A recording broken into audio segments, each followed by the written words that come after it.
কি নাম এই ছেলেটার? দীনেশ মোদক, কোথায় বাড়ি? কমলপুর, বাঁকুড়া।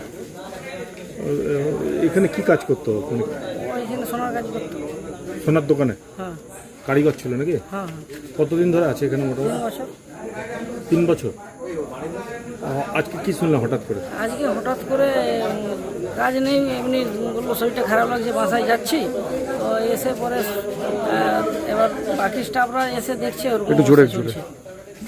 বলছি যে কি দেখলেন? হ্যাং হয়ে গেছে? হ্যাঁ হ্যাঁ হ্যাঁ হয়ে গেছে।